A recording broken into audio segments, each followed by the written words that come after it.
Iran, America এবং ইসরায়েলের এই যুদ্ধে ইরান জিতবে, এই কথা বলেছেন কে জানেন? এই কথা বলেছেন মার্কিন সামরিক বাহিনীর অবসরপ্রাপ্ত কর্নেল ডগলাস ম্যাকগ্রেগর। তিনি শুধু তাই বলেনি, আরো কথা বলেছেন এবং সেটা মোর ইন্টারেস্টিং। তিনি বলেছেন এই যুদ্ধের পর মধ্যপ্রাচ্যে ইসরায়েলের অস্তিত্ব নাও থাকতে পারে। এই ডগলাস ম্যাকগ্রেগরকে, ডগলাস ম্যাকগ্রেগর ছিলেন আগের বার ডোনাল্ড ট্রাম্প যখন ক্ষমতায় ছিলেন তখন তার প্রতিরক্ষা মন্ত্রী ছিলেন দুইজন, একজন জেমস ম্যাটিস আর একজন এসপার। এই দুইজনের সামরিক উপদেষ্টা ছিলেন এই ম্যাকগ্রেগর। ম্যাকগ্রেগর বলছেন যে চলমান যে যুদ্ধ, সেই যুদ্ধে ইরান জিতবে, ইরানের সাথে পারবে না। সুপ্রিয় দর্শক, আসসালামু আলাইকুম, আপনাদের সবাইকে স্বাগত জানাচ্ছি এখনকার আলোচনায়। আপনাদের সঙ্গে রয়েছে আমি সিরাজুল ইসলাম। দর্শক, আমি বহুদিন থেকে বলে আসছি যে এই যুদ্ধ হবে চূড়ান্ত যুদ্ধ। আমেরিকা, ইসরায়েল এবং ইরানের ভেতরে একটা বোঝাপড়ার চূড়ান্ত হিসাব নিকাশ হবে এই যুদ্ধের ভেতরে। মার্কিন সামরিক বাহিনীর সাবেক কর্নেল ডগলাস ম্যাকগ্রেগর সেই কথারই পুনরাবৃত্তি করলেন, তার কণ্ঠে সেই কথাই উচ্চারিত হলো। কেন তিনি বলছেন? অনেকগুলো কারণে। আমি এই কারণগুলো আমি নিজেও বিভিন্ন ভিডিওতে বলেছি। আমরা একটু দেখি ডগলাস ম্যাকগ্রেগর কি বলেন।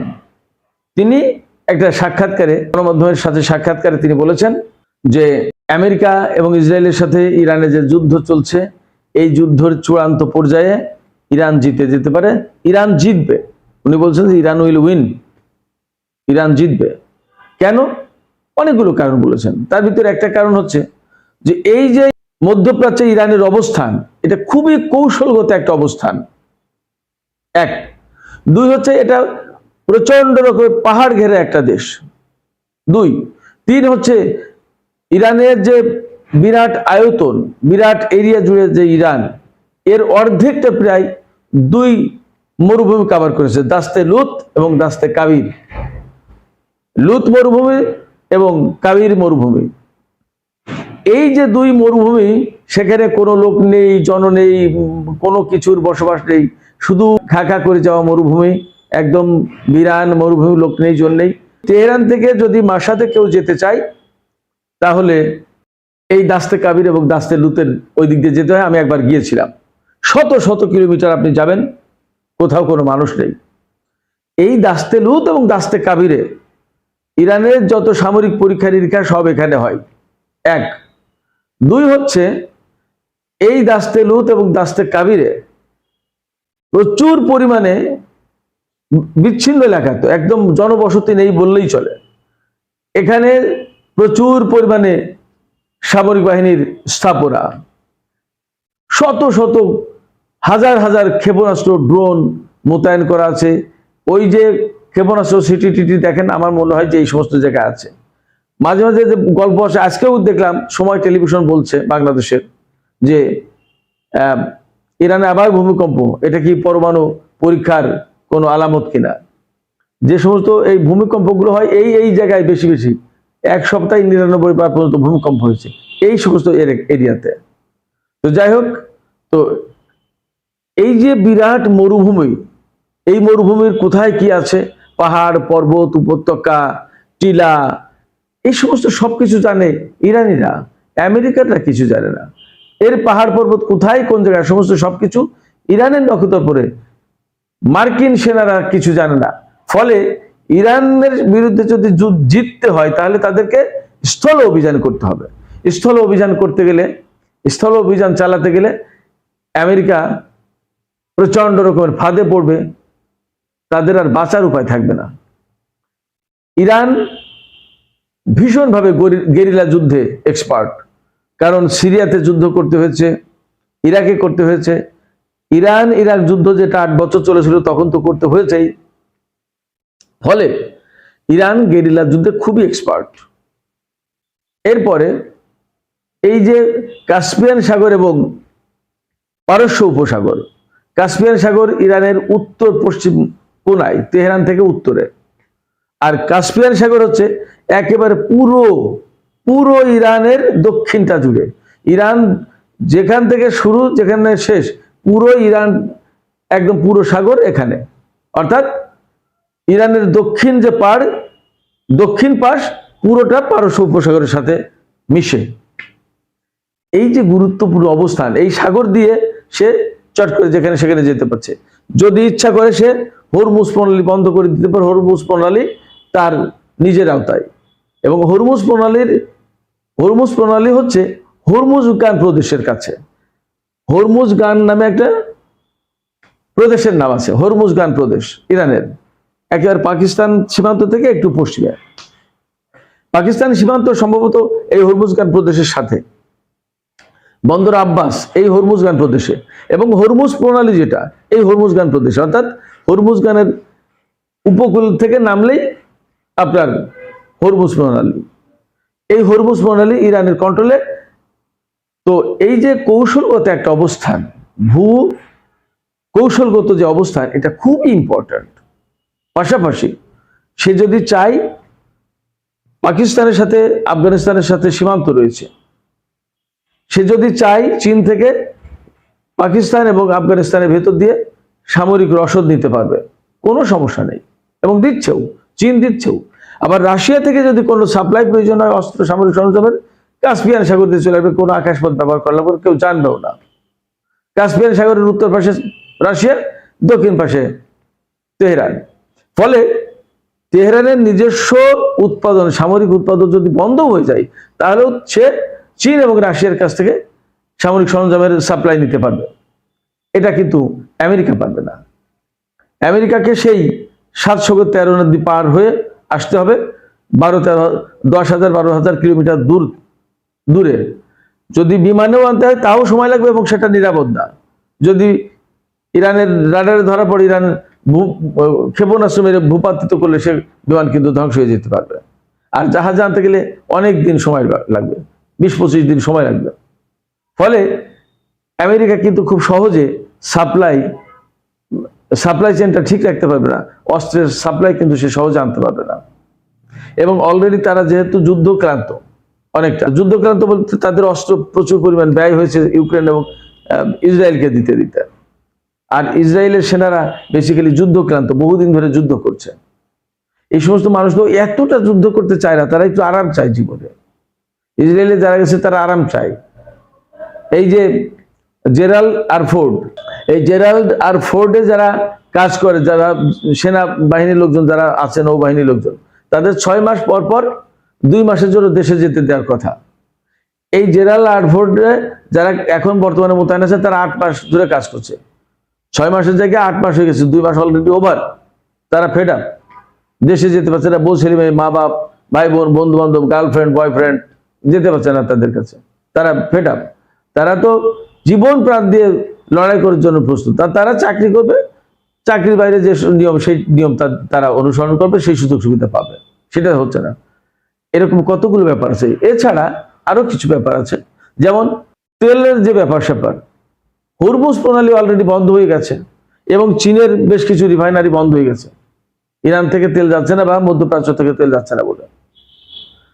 এবং আরো মজার ব্যাপার হচ্ছে যে ব্রিটিশ জাহাজ, 2টো জাহাজ আমেরিকার বাহিনীকে তেল সরবরাহ করার জন্য মধ্যপ্রাচ্যের দেশ থেকে তেল নিয়ে যাচ্ছিল। হরমুজ প্রণালীর ওখানে IRGC তাতে ক্ষেপণাস্ত্র বা ড্রোন হামলা চালিয়েছে, এখনো চলছে, এখনো সেই জাহাজ জ্বলছে। নিভাবে কে? কারণ নিভানোর কোনো ক্ষমতা নেই। তো কেন মেরেছে? ওই তেল নিয়ে গিয়ে মার্কিন বাহিনীকে দেওয়া হতো, তারা তাদের বিমান, জাহাজ যা যা চালানোর দরকার সেই তাতে এই তেল ব্যবহার করতো।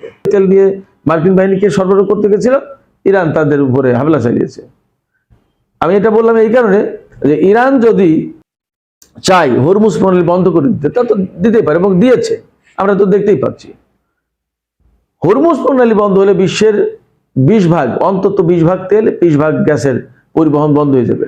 তার মানে চীন, উত্তর কোরিয়া, দক্ষিণ Korea, Japan, Singapore, Philippine, Malaysia, Indonesia, এই সমস্ত জায়গায় তেলের প্রয়োজন আছে, যাবে না।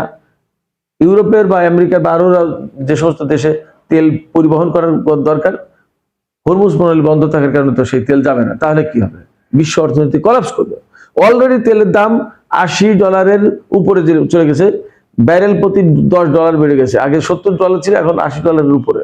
এবং যদি এই পরিস্থিতি আরো $2-1 দিন স্টে করে এই পরিস্থিতি, তাহলে সেটা $100 উপরে চলে যাবে। সারা বিশ্বের জিনিসপত্রের দাম বেড়ে যাবে, বিমা খরচ বেড়ে যাবে, অর্থনৈতিক ধস নামবে, মুদ্রাস্ফীতি তৈরি হবে, কঠিন একটা পরিস্থিতি তৈরি হবে এবং বিভিন্ন দেশে ক্যাওস তৈরি হবে। আমেরিকায় বিক্ষোভ শুরু হয়ে যাবে। আমেরিকায় তো তেলের দাম সবসময় অনেক বেশি, কেমন? তো সেক্ষেত্রে ইরান খুব টেকনিক্যালি এবং কৌশলগত একটা জায়গায় থাকার কারণে এই যুদ্ধে ইরানকে পরাজিত করা খুব কঠিন ব্যাপার। অন দ্য আদার হ্যান্ড, ইরানের কাছে প্রচুর পরিমাণে অস্ত্রের মজুদ আছে এবং ডগলাস ম্যাকগ্রেগর তিনি একথা স্বীকার করেছেন, বলেছেন যে ইরানের হাতে যে সমস্ত অস্ত্রপাতি রয়েছে সেগুলো মোটেই কম শক্তিশালী নয়, সেগুলো খুবই শক্তিশালী, খুবই লেটেস্ট মডেলের, খুবই আধুনিক এবং সর্বক্ষম কার্যকরী। আমেরিকা এবং ইসরায়েলের বিরুদ্ধে কার্যকরী। আমেরিকা এবং ইসরায়েলের বিরুদ্ধে ইরানের অস্ত্র যে কার্যকরী সেটা তো আমরা দেখতেই পাচ্ছি, পরিষ্কার। মার্কিন ঘাঁটিতে হামলা চালাচ্ছে, অনেক ক্ষেত্রেই ঠেকাতে পারছে না। পুরো মধ্যপ্রাচ্য তো এখন বলা যায় যে ইরানের হামলায় জ্বলছে। ইসরায়েলে কি ভয়াবহ পরিমাণে হামলা চালিয়েছে, ঠেকাতে পারছে না। এবং অনেক দেশের কাছে ইন্টারসেপ্টর নেই। আমেরিকা এবং ইসরায়েল কতদিন চালাবে আমরা জানি না, কিন্তু ইরানের পক্ষ থেকে ঘোষণা দেওয়া হয়েছে তারা অন্তত পক্ষে 2 বছর একটানা এইভাবে যুদ্ধ চালাতে পারবে, তাদের অস্ত্রের এবং সামরিক সরঞ্জামের অভাব হবে না। চিন্তা করেন। আর এর ভিতরে তো ইরান তার অস্ত্র, তার সামরিক সরঞ্জাম উৎপাদন করবেই, রাশিয়া চীন থেকে তো সাপ্লাই পাবেই। সেক্ষেত্রে ইরান খুবই ভালো পজিশনে। ইরান যদি জিতে যায়, এখানে প্রশ্ন আসছে, যদি ইরান এই যুদ্ধে জিতে যায় তাহলে কি দাঁড়াবে? তাহলে একেবারে সরাসরি নগদে 2টা কাজ হবে। একটা হচ্ছে মধ্যপ্রাচ্য থেকে আমেরিকার ঘাঁটি মাটি সমস্ত সবকিছু গুটিয়ে নিতে হবে, থাকতেই পারবে না। আর সবচেয়ে বড় যে কাজ হবে সেটা হচ্ছে মধ্যপ্রাচ্যে ইসরায়েলের অস্তিত্ব থাকবে কি থাকবে না, দ্যাট উইল বি ডিসাইডেড। সেটার সিদ্ধান্ত হবে, ফয়সালা হবে, এবং সেটা হওয়ার সম্ভাবনা খুবই বেশি। এই যুদ্ধটাকে ইরান তাদের অস্তিত্বের লড়াই হিসেবে নিয়েছে। যে যুদ্ধটাকে কোনো জাতি অস্তিত্বের লড়াই হিসেবে নেয়, সেই জাতিকে হারানো কিন্তু খুব কঠিন ব্যাপার, কেমন? ফলে মোটামুটি ভাবে আমরা এই কনক্লুশনে আসতে পারি যে যা পরিস্থিতি ঘটতে যাচ্ছে তাতে ইরানের বিজয় মোটামুটি ভাবে অনেকটা সহজ হবে, বিজয় ইরানেরই হবে, অন্তত ডগলাস ম্যাকগ্রেগরের বক্তব্য অনুসারে। আমিও তেমনটি বলে আসছি। আর ইসরায়েলের অস্তিত্ব থাকবে কিনা তা নিয়ে যথেষ্ট সন্দেহ রয়েছে। যদি ইরান জিতে যায় তাহলে কোনো মতেই ইসরায়েলের অস্তিত্ব এখানে রাখবে না। ইরানের কথায় অনেক কিছু সিদ্ধান্ত হবে। আর ইরানকে জেতানোর জন্য রাশিয়া এবং চীন যথেষ্ট তৎপর এবং শক্ত অবস্থানে রয়েছে। রাশিয়ার সাবেক প্রেসিডেন্ট দিমিত্রি মেদভেদেভ তিনি বলেছেন যে যা পরিস্থিতি তাতে যে কোনো সময় তৃতীয় বিশ্বযুদ্ধ শুরু হয়ে যেতে পারে।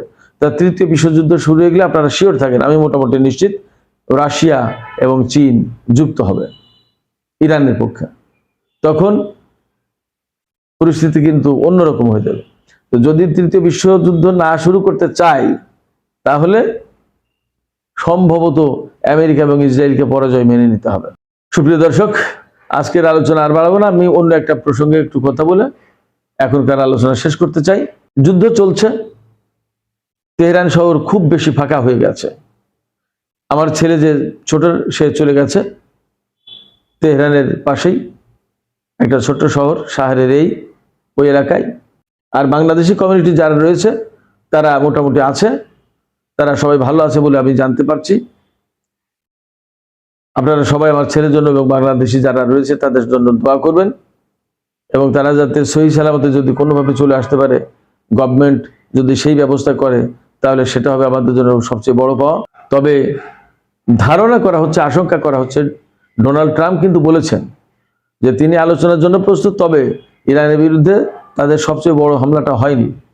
তাতে ধারণা করা হচ্ছে বা আশঙ্কা করছি আজকে হয়তো তেহরানের উপরে অনেক বড় হামলা চালানোর চেষ্টা করবে, এবং এই হামলার উপরে অনেক কিছু ডিপেন্ড করছে। এই হামলা যদি ঠেকাতে পারে, প্রতিহত করতে পারে, তাহলে ইরানি বাহিনীর বিজয় আসলে অনেকটা সুনিশ্চিত হয়ে যাবে বলে মনে হচ্ছে। আর ইরানি বাহিনী যদি পরাজিত হয় তাহলে কি দাঁড়াবে? মধ্যপ্রাচ্যে ইরানের অবস্থান একেবারে নাজুক হয়ে যাবে। মধ্যপ্রাচ্যের সমস্ত নিয়ন্ত্রণ আমেরিকা এবং ইসরায়েলের হাতে চলে যাবে। যদি ইরান হেরে যায় তাহলে মুসলিম উম্মার জন্য যে একটা সম্ভাবনা ছিল সেই সম্ভাবনা কমে যাবে, জাতিগতভাবে মারাত্মকভাবে কোণঠাসা হয়ে পড়বে এবং সম্ভবত যে গ্রেটার ইসরায়েল বা নিউ মিডল ইস্ট প্ল্যান এইটা হয়তো বাস্তবায়ন হবে। তো সুপ্রিয় দর্শক, এখনকার আলোচনা শেষ করব। যাবার আগে আপনাদের কাছেই জানতে চাই আপনারা কি ভাবছেন, চলমান যে যুদ্ধ সেই যুদ্ধে কি আসলে ইরানের জেতার সম্ভাবনা আছে? আপনারা কি মনে করেন? আর আপনারা কি মনে করেন যে ডগলাস ম্যাকগ্রেগর যে বললেন যে ইসরায়েলের অস্তিত্ব নাও থাকতে পারে, আপনারা কি মনে করেন? এই ধরনের সম্ভাবনা বা এই ধরনের আশঙ্কা কতটুকু? কমেন্ট বক্সে মতামত লিখে জানান। আর ভিডিও ভালো লাগলে লাইক, কমেন্ট, শেয়ার করুন এবং এই চ্যানেলটিকে সাবস্ক্রাইব করে পাশেই থাকুন। আপনাদের সবাইকে অনেক অনেক ধন্যবাদ। আল্লাহ হাফেজ।